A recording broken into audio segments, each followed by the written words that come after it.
Welcome back to our channel cook with Kiran. So आप देख सकते हैं हमारे सामने ये बहुत ही अच्छी एक घरेलू नुस्खा हमारे पास पड़ा हुआ है।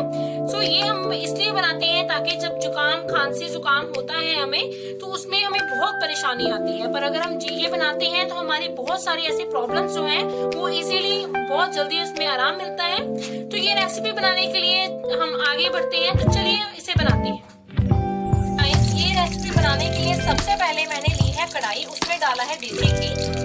तो थोड़ा सा मेल्ट होने देंगे इसको। ये जो रेसिपी है ये हमारे जुकाम में हमें बहुत मदद करती है जल्दी आराम आने के लिए।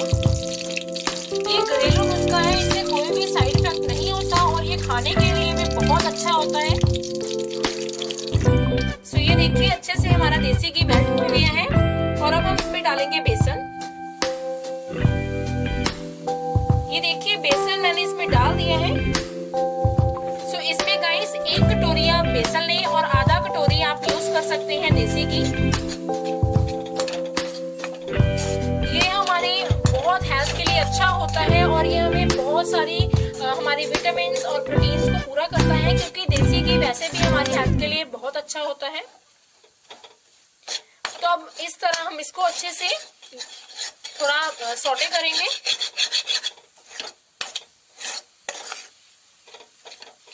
अभी जैसा ये लग रहा है, ऐसा लग रहा है कि इसमें थोड़ा सा भी देसी घी नहीं है, बट बाद में जब ये अच्छे से हीट इसे लग जाएगी तो सारा देसी घी ये छोड़ने लग जाएगा। अब हम अच्छे से इसको इस तरह हिलाते रहेंगे और इसे पका लेंगे।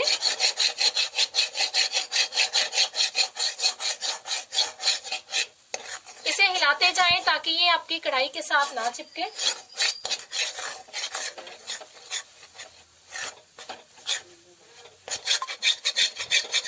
गाइस इसे हम हिलाते भी जाएंगे और उसी के साथ साथ अपने गैस के फ्लेम को लो कर देंगे।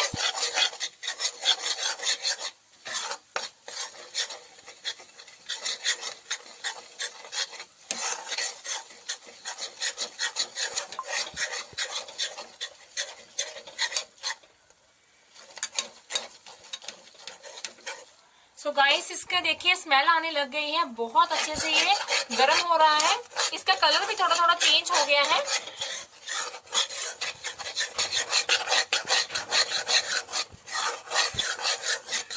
और आप देखिए इसने अपना घी छोड़ना स्टार्ट कर दिया है। यहीं से इसका पता लग जाता है कि अच्छे से गर्म हो गया है।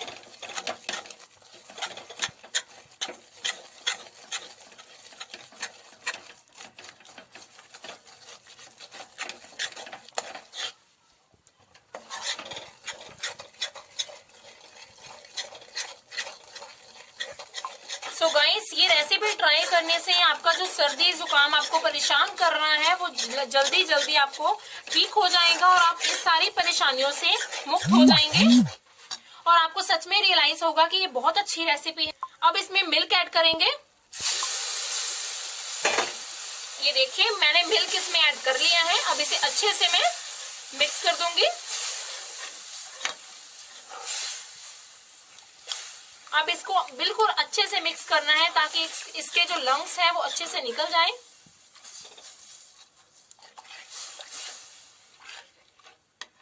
अब इसे हम पकाएंगे।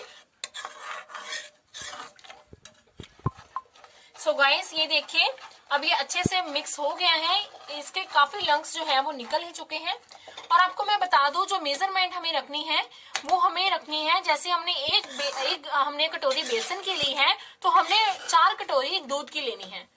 इसकी दूध की क्वांटिटी ज्यादा होती है बेसन से। ये देखिए ये ना तो बहुत ज्यादा थिक होता है ना बहुत ज्यादा ये पतला होता है। ये एक कंसिस्टेंसी इसकी बिल्कुल परफेक्ट होती है। ये कंसिस्टेंसी बिल्कुल वैसे होती है जैसे हम कंडेंस मिल्क की होती है।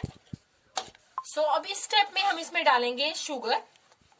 तो शुगर की क्वांटिटी भी आपने बेसन के हाफ क्वांटिटी रखनी है। जैसे अगर आपने इसमें 1 कटोरी बेसन डाल रहे हो तो हाफ कटोरी शुगर की डालें। अगर आप शुगर खाना नहीं पसंद करते तो आप उसकी क्वांटिटी जो है वो अपने अकॉर्डिंग थोड़ी कर सकते हैं। चलिए इसमें मैं अपनी शुगर ऐड कर दूंगी। तो ये देखिए मैंने इसमें शुगर ऐड कर दी है। इसे अच्छे से मिक्स करेंगे। चलिए अब इसी तरह हम इसे पकाएंगे। सो गाइस ये देखिए ये अच्छा सा बैटर बन गया है, ये बिल्कुल रेडी हो गया है।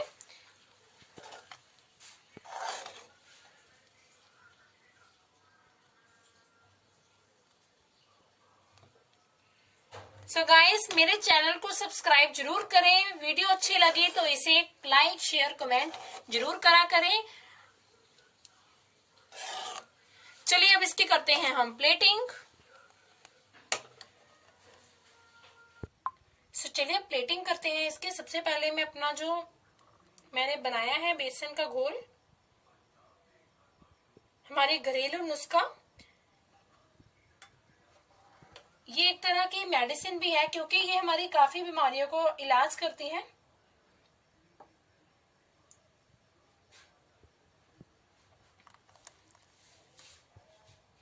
चलिए मैं इसे अच्छे से सारा डाल देती हूँ इसमें।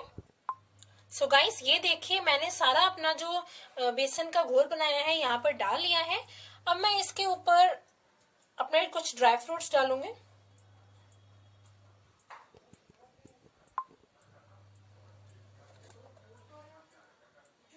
आपके पास जो भी ड्राई फ्रूट अवेलेबल हो आप इसमें डाल सकते हैं।